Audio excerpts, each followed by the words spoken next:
In any event, we're going to move to the age of discovery. And particularly, we want to look at Spain. Spain's interaction with the natives of the New World. Because we all know, we hear all the time about the crimes of Columbus and the crimes of the conquistadors. But what we don't hear so much about is the crisis of conscience that this provoked in Spanish philosophers and theologians.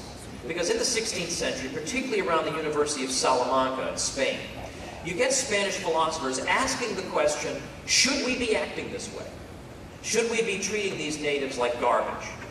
Or should we not recognize in them a common spark of humanity that would in turn demand of us that we extend to them the same rights that we would extend to our fellow Europeans? And what we find is that one of the silver linings amidst the demographic disaster that struck the natives of the New World was that it provoked this kind of soul-searching on the part of Spanish intellectuals. Oh, baby, that's beautiful.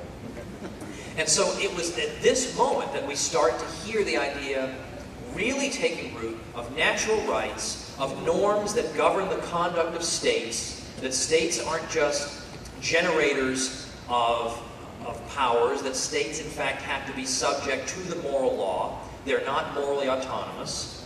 And so therefore the Spanish government can't just behave however it wishes toward these people. Francisco de Vitoria is considered to be one of the founders. Oh, I get another delivery of water. No, I'll take. Francisco de Vitoria is called one of the founders of international law. Now we hear international law and we think boo, hiss.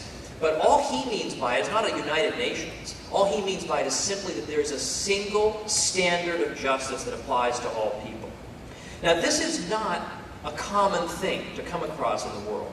This emphasis on there being a single standard of justice that applies to me and to my people just as much as it applies to you and your people.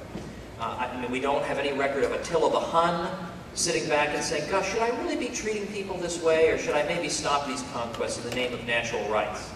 You know, I mean, he was apparently he was asked once, you know, how come you're looting and pillaging and stealing stuff from people? And he said, well, I don't know, because I want to take people's stuff. Like, why are you even asking me the question?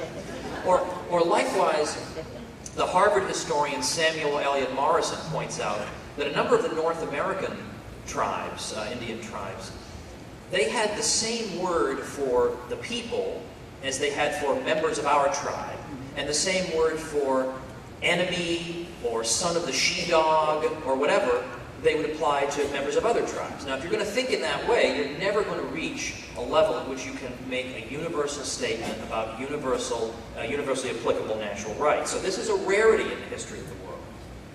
So Francisco de Vitoria argues that the natives are rational, so they possess the distinguishing characteristic of human beings, and they are created in God's image, and therefore they are entitled to the same treatment we would accord to our fellow Europeans. He says that they may not have their property taken from them. They may not be, in other words, expropriated on the grounds that they can't really be true owners. They're just stupid old natives. No, that's not right. He says, to the contrary, the Aborigines undoubtedly have true dominion in both public and private matters, just like Christians. And neither their princes nor private persons could be despoiled of their property on the ground of their not being true owners. So they have the rights to property just the same way everyone else has. Domingo de Soto, his colleague, again insisted natural rights apply to and are enjoyed by all people. De Soto said, those who are in the grace of God are not a whit better off than the sinner or the pagan in what concerns natural rights. So this is by and large the opposite of what people think Christians believe. You know, we Christians get to do things and we get to kill everybody else. That's really not what the mature late scholastics of 16th century University of Salamanca are saying. And they conclude, moreover, that the natural law, as St. Paul says in the Bible, is written on the human heart. We have a sense of what's right and wrong. We kind of know instinctively what's right and wrong. Sometimes this sense needs to be refined or to some degree corrected. We have a basic sense of right and wrong. And because we all possess this, and this is something that brutes do not possess, you know, an aardvark doesn't have an internal sense of moral right and wrong, but human beings do. This, therefore, links us all in a kind of sublime mystical equality, because we all possess this ability to reflect on our actions light of universal principles written on our hearts. This is something that belongs only to Homo sapiens, not to anyone else. And on these grounds, again, this basis of equality and this idea that human beings enjoy a special dignity for this reason, and because they enjoy rationality, they have a certain equality that therefore means that no one of us has any innate particular power to exercise arbitrary power over anybody else. We all have a certain equality on these grounds. Now, a figure people have heard of more, I think, than Francisco de Vitoria or Domingo de Soto is, of course, John Locke, the 17th century, by and large, figure who died in 1704. John Locke, of course, is deeply influential and very much influences Thomas Jefferson with the Declaration of Independence, naturally. And he's going to talk about natural rights deriving from the idea of self-ownership, the idea that you own yourself. Now, that's not an idea that Locke invented. From what I can see, the first figure to actually talk about this idea of a right of self-ownership is a 13th century scholastic philosopher named Henry of Ghent. And I think he died around 1293. So this long precedes John Locke. But Locke really gives a lot of meat to the idea. And I know when people hear self-ownership, some people feel funny about this. How could you really own yourself? And first of all, we have to understand what's meant by ownership in this case. All that's meant by ownership is range of control. So who has the best moral claim to exercise a range of control over your physical body? Who has a better claim than you yourself? Okay? And then even if we want to get really graphic about it, suppose I actually want to donate a kidney to save my daughter or something. I would have the moral claim to do that.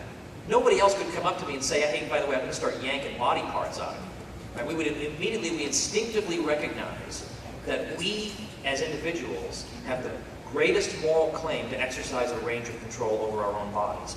Now, an objection that we hear sometimes, I think, from religious people would be, but doesn't God own everybody? Isn't it kind of impious to claim that you own yourself? But I think the answer to that is, again, we're talking just about range of control, and we're talking about our control over our bodies vis-a-vis other people. Certainly vis-a-vis other people, no one has a better claim than I have. But beyond that, if it's true that God created all things, He created the whole world, He created the earth, He created all the land, well, nobody has any hesitation in saying, I own this land. But no one comes up to him and says, now wait a minute, God owns the land. You have no right to have a deed to this land. So I think if you were to make that argument, it would abolish all ownership. So I think that's not really a concern. Now, self-ownership is a Lockean principle, and what follows from that is the right of private property. And that right derives from, according to Locke, we have a situation in which there is no, the beginning of the world is given to us sort of in common, in his view, and no one individual has any particular claim on any one thing yet, until such time as people exercise their labor upon some previously unowned good. So I cultivate some soil, I pick some berries, whatever. I mix my labor with the fruits of the earth, and that becomes an extension of me, becomes an extension of my self-ownership. I then have domain over those things that I've mixed my labor with. And then after I mix my labor with them, I can sell them. So the next person doesn't have to constantly be mixing his labor. We're talking about only about previously unowned things. Once they come into ownership by means of my mixing my labor with them, then I can transfer them to other people by means of gifts, will bequests, or sale. And this is how we come to own things.